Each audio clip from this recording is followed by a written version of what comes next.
Alright, so this is the last topic we study, volume. So first we'll look at the disk method. We look at 4 different ways to compute volume. Alright, let's look at area versus volume. First glaring difference, and by the way, don't write any of this down. I'll tell you when you have to start taking notes. Area is 2-dimensional. So what's the area? We set up a definite integral from a to b, top function minus bottom function. When we look at volume, we take some 2-dimensional plane region and we revolve it about a given axis. So if you think about taking this rectangle and revolving it about this axis, the resulting figure would be a solid disk. Alright, volume has 3 dimensions to it. So for volume, we have to square this radius, and the radius is what our function will be. And then we have to multiply it by the width of each plane section. And this W, this width, is what will become our variable of integration. Okay, so these are from your book. That's why you can print the pages if you want to, but don't copy this down. So we have a given plane region, and this is where the representative rectangle that I talked about last section could come in handy. Here are my boundaries from A to B. I'm taking this region, revolving it about this axis, alright, so some given horizontal or vertical line, and this would be the resulting solid of revolution. Okay, so the solid is the 3-dimensional region, the 3-dimensional figure that results. If you imagine slicing this solid, the resulting figure would be a disk. Okay, so if you imagine cutting this figure down vertically, well then what would result would be a disk. And so what we're doing, instead of finding the area of a bunch of rectangles and adding them together, we're finding the volume of an infinite number of disks and adding all of those values together.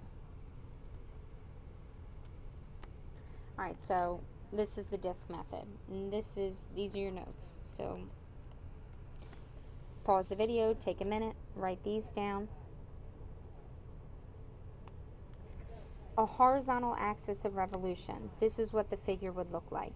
The representative rectangle is perpendicular to the x-axis or any other horizontal line. So when you set up the volume, pi r squared, and like I said, the width, that delta x becomes our constant of integration, or our variable of integration rather. A and b are boundaries for the region. You could take a plane region and revolve it vertically as well. So if we think about revolving about the y-axis, just look at what changes. Your function has to be in terms of y, and therefore your boundaries are going to be horizontal lines in terms of y as well. Alright, so vertical axis of revolution, everything is in terms of y, everything's in terms of x. Vertical axis of revolution, everything's in terms of y. You don't need to sketch the pictures, just be aware of what the method is. So graph y is equal to square root of x, y is equal to 0, x equals 0 and 4. Find the volume of the solid if the function is revolved about the x-axis. So I start with a graph because this one's easy enough to sketch. Square root of x, y equals 0, that is our x-axis. From x equals 0 to x equals 4. Okay, so imagine revolving this region about the x-axis.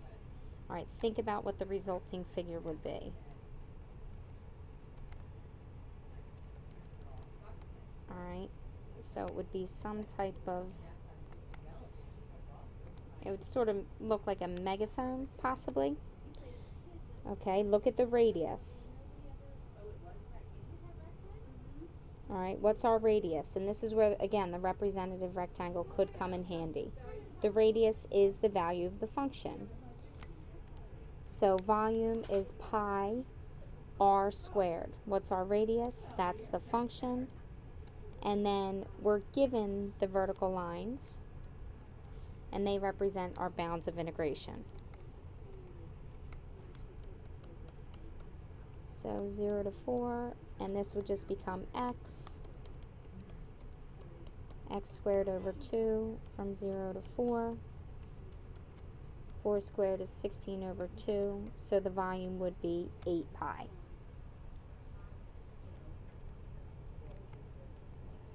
Find the volume of the solid bounded by the parabola x squared, x equals -2, x equals 2, if we revolve it about the x-axis.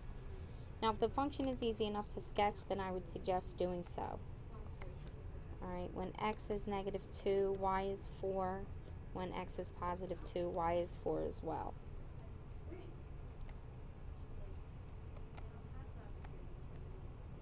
So we're looking at this region. Remember that it's bounded by the x-axis as well. So -2 to 2, we're taking this region and revolving that region about the x-axis. So this would be our axis of revolution. Pi, what's our radius? Our radius is the function squared between -2 and 2. Now for something like this, if you're given the picture, it's easy enough to see. The volume would really just be double of this region. So to simplify the integration by hand, we could double the region from 0 to 2. And then when you plug 0 into the antiderivative, it's one less calculation you have to take into account. 2 pi x to the 5th over 5 from 0 to 2. 32 fifths minus the 0, 64 pi over 5 would be the volume of the whole region. So again, we looked at the volume from 0 to 2 and then just doubled that.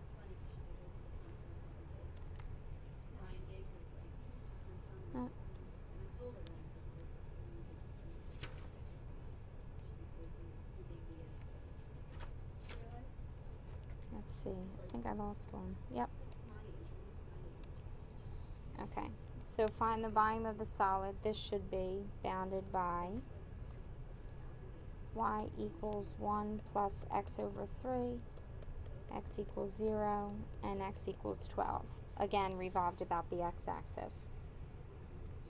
Alright, now sketching this one might not be as natural, but we're integrating from 0 to 12, and when we use the disk method, our radius is just the function squared, because that represents, regardless of what the function looks like, alright, if we're revolving about the x-axis, then the radius of this, the representative rectangle, this r here, is just our function. Now this one, you will have to square this. First squared, double the product, square the last. If we want to factor out a 1/9, that could simplify the math for you. So this would be 9 plus 6x plus x squared.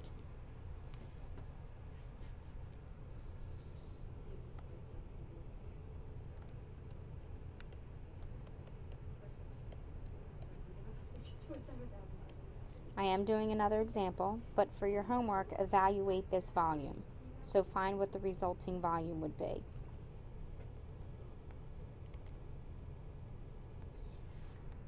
Find the volume of the solid bounded by this function, x is equal to 0 and x is equal to 2. Now when we're revolving it about the y-axis. So your axis of revolution, now I need everything to be in terms of y. So I need my boundaries to be in terms of y, I need my function to be in terms of y, and I'm integrating with respect to y. So first things first, we have to switch all of this information to be in terms of y. Okay, so let's solve this function. Subtract 2 from both sides. Now let's multiply by -2.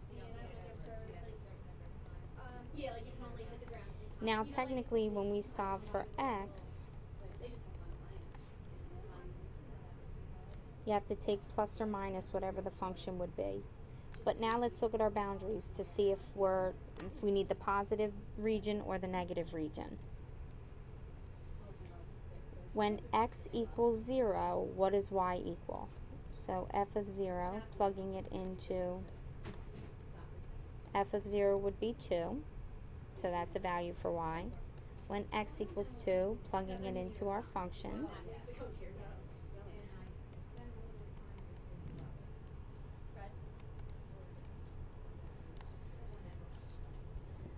okay, so now remember these are values for y, so f of 2. So now the function becomes find the volume of the region bounded by this function and the lines y equals 0 and y is equal to 2. Now because you square the radius, the plus or minus, it doesn't necessarily need to matter, but because y would be between 0 and 2, it's going to be the positive square root.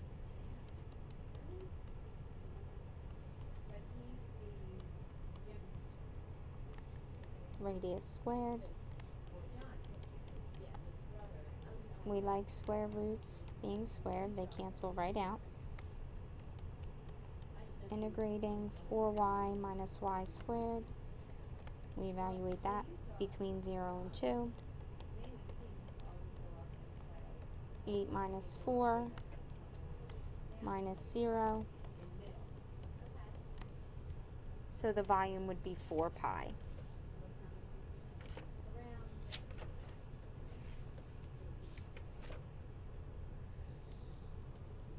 Alright, so that's it for this lesson.